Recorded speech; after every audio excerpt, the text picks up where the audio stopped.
এখন চলে যাচ্ছি নেত্রকোনা বিজয়পুর পাহাড় দেখতে। মূলত আমরা যাচ্ছি একটি স্কুলের সাথে।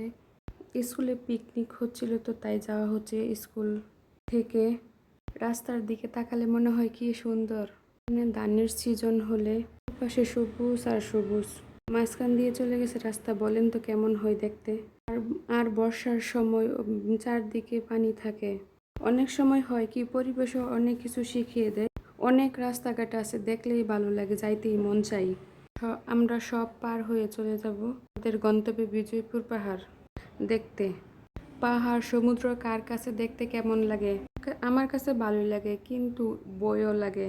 যাই হোক, ভয় লাগলে চলবে না, এসব দেখতে হবে। এটা হলো ব্রহ্মপুত্র নদ। মানুষকে বাঁচতে হলে জানতে হবে, দেখতে হবে, জীবনকে উপভোগ করতে হবে।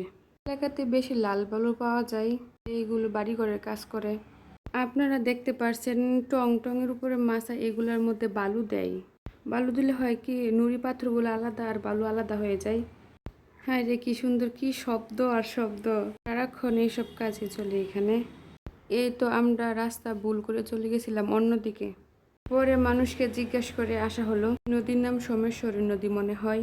এই নদী পার হয়ে অটো দিয়ে চলে যেতে হবে। এই নদীতে নাকি চোরাবালি অনেক বেশি।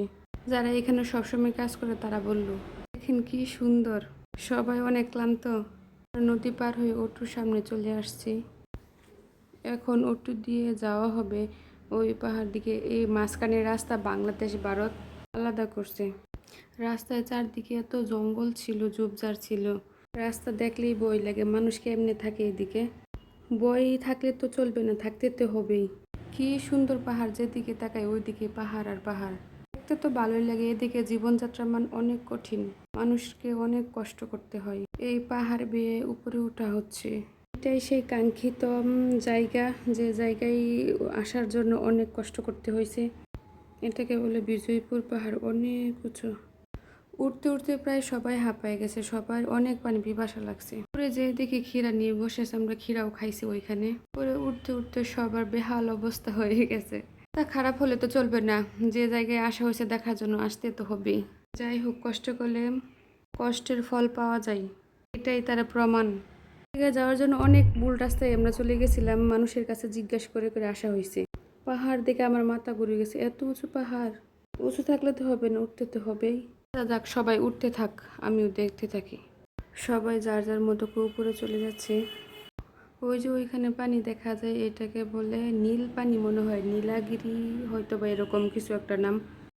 যাই হোক, কষ্ট করা হলো, কষ্টের ফলাফল পাওয়া গেছে। পাহাড়ের নিচে বাড়িঘর আছে, পাহাড় মাঝখানে ধানের জমিও আছে নিচে। মানে সাদা মাটির পাহাড় আছে। বাংলাদেশের সবচেয়ে বড় পাহাড়।